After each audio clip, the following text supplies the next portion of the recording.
Bonsoir. معكم مول كبوت. Aujourd'hui, avec vous, Mol Kobot. Aujourd'hui, je viens vous parler de la charge policière en Belgique. Alors, avec toutes les décisions gouvernementales qu'on a eues ici en Belgique, la police a plus de travail. Déjà avec tout ce qu'ils font, déjà avec tout leur travail, euh, euh, maintenant on leur a rajouté autre chose. Donc ça veut dire que la police doit bien contrôler les frontières, pas terrestres parce que un peu partout, doit contrôler aussi le couvre-feu après 22 heures. Vous savez bien, après 22 heures, il y a un couvre-feu, donc la police intervient et regarde si tout se passe bien. Doit contrôler les lockdowns parties. Et c'est là que moi je veux un peu en parler, parce que le lockdown party, dernièrement on a vu que il y a, chaque fois il y a une fête, il y a 60 personnes, 50 personnes, 10 personnes, 20 personnes. Alors, il a été décidé d'augmenter l'amende au lieu de 250 euros à 750 euros, et l'organisateur, il paye une amende de 4000 euros. Et ils en ont trouvé, hein. Mais maintenant, il y a une petite affaire qui a éclaté avec un lockdown party familial. C'est-à-dire, ici en Belgique. C'est-à-dire, il y a une famille qui fêtait, je pense, un anniversaire. Ils ont invité 5 petits enfants, bah, des jeunes, pas enfants, bon, ils sont mineurs. Mais le problème, c'est qu'il y a les voisins. Ouais, toujours les voisins. Les voisins qui. Il suffit d'avoir un petit malentendu ou un truc avec le voisin, ils font dénonciation. Ah, c'est quoi ça? On est arrivé à quoi maintenant? Maintenant, les voisins, occupe-toi de ta famille, occupe-toi de chez toi. Pourquoi vous êtes comme ça? Vous êtes devenu comme ça. Le Covid, il a mis les gens vraiment, il les a rendus méchants. Bref, cette famille, entre parenthèses, si vous voulez savoir tout, vous pouvez aller voir la vidéo. La police, il est intervenu, mais seulement la mère, elle a commencé à filmer et ça a dégénéré. Au début, c'était calme, mais ça a dégénéré, c'est devenu vraiment cool et c'est vraiment malheureux, malheureux, malheureux à voir ça. Et ce n'est pas des Marocains ou n'importe, c'est des Belges, vraiment Belges, Belges, souche belge. Comme ça, on ne va pas dire.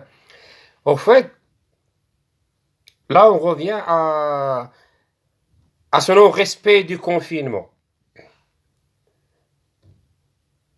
Hein, on a vu quand même dans le temps, il y a plein d'exemples, plein, des grosses personnalités qui doivent donner l'exemple et n'ont pas respecté le confinement. Ici en Belgique, sans les citer, et des grosses personnalités comme Neymar, ceux pour qui ne le connaissent pas, c'est un grand joueur de football à Paris Saint-Germain, on l'a acheté, je pense, pour 200 millions d'euros. Il a été joué, faire une partie de volleyball ou un truc comme ça pendant le confinement. Ce n'est pas grave, mais c'est grave parce que la loi interdit, c'est interdit. Donc la police doit un peu. En plus, encore un autre exemple. Lequel? Celui de président français, Emmanuel Macron. Il a tenu un dîner, je pense, à l'Élysée. Il y avait plus de. Ils étaient à 10 personnes, avec tout le respect. Distanciation.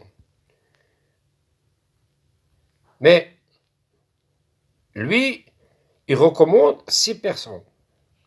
Disons que l'Élysée, il a dit, bon, c'est un déjeuner du travail. Moi, quand je travaille, quand je finis, ciao. Je rentre à la maison, je vais déjeuner chez moi. Mon patron ne m'invite pas à déjeuner encore pour parler encore. Et un restaurateur qui a dit, bah on déjeune bien tranquille à l'Élysée, pendant que mon restaurant il est fermé. Je l'approuve et il a raison. Ce que moi je veux dire par là, il y a deux poids, deux mesures. Nous, le peuple, on doit toujours faire ce que euh, le gouvernement semble bon pour nous. Mais nous sommes tous des êtres humains. Arrêtons de téléphoner à la police pour dire oui, mon voisin il fait la fête. Qu'est-ce que ça va devenir maintenant? Vous allez fêter Noël, vous allez fêter le réveillon de Nouvel An. Qu'est-ce que ça va être? Qu'est-ce que ça va être? Oh, vous savez très bien qu'on n'est pas sorti de ce coronavirus. On n'est pas sorti. On n'est pas sorti. Et, alors vous téléphonez encore à la police. Et la police va arriver chez vous. Mais le problème, c'est que quand on commence à filmer, a-t-on le droit de filmer la police?